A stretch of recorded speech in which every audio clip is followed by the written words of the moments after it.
बच्चों, TFWC number 5 में खुशामदीद। आज हम आपको ज़ाल पढ़ाएंगे सफ़ा नंबर 16 पे।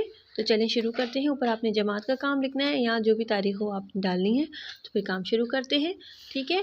सबसे पहले है ज़ाल। ज़ाल अलिफ, ज़ाल की क्या आवाज़ होती है? ज़। ज़ाल अलिफ ज़, ज़ा वाव ज़ो, ज़ा छोटी है ज़ी, ज़ा बड़ी है ज़े, ठीक है।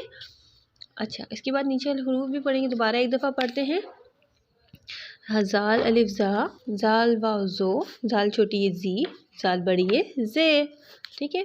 अब नीचे पढ़ते हैं ज़ाल वाव ज़ो, क़ाफ साकिन ज़ौक़। क़ाफ क्लास आप लोग काफ को ज़ाक नहीं पढ़ सकते, हम क़ाफ है ना ये गले से निकालते हैं, तो इसकी क्या आवाज़ होती है? क़, ज़ौक़, ठीक है। ये क्या है? ज़ौक़। इसी तरह ज़ाल रे ज़र, रे अलिफ रा, ज़र्रा, ठीक है। बारीक बारीक ज़र्रे जो होते हैं ना उनको हम कहते हैं ज़र्रा। एक को कहते हैं ज़र्रा, बहुत सारे हों तो ज़र्रे। ज़ाल अलिफ ज़ा, ते साकिन ज़ात, ठीक है। और नीचे आप देखें जब बहुत सारा ये सामान रखा हुआ है, इसको क्या कहते हैं?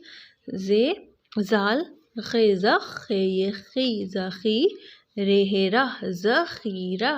ज़खीरा क्लास जैसे कि आप लोगों ने आटा जमा कर लिया या चीनी बहुत सारी जमा कर ली, ठीक है, तो उसे उस जगह बहुत सारी चीज़ों को जमा करने को क्या कहते हैं? ज़खीरा, ठीक है बच्चों, क्या कहते हैं? ज़ख़ीरा। तो ये ज़ख़ीरा है, ठीक है। ये जैसे गंदम हो गई, चीनी हो गई, और भी बहुत सारी चीज़ें हैं, तो जो चीज़ें जमा होती हैं उनको क्या कहते हैं? ज़ख़ीरा, ठीक है।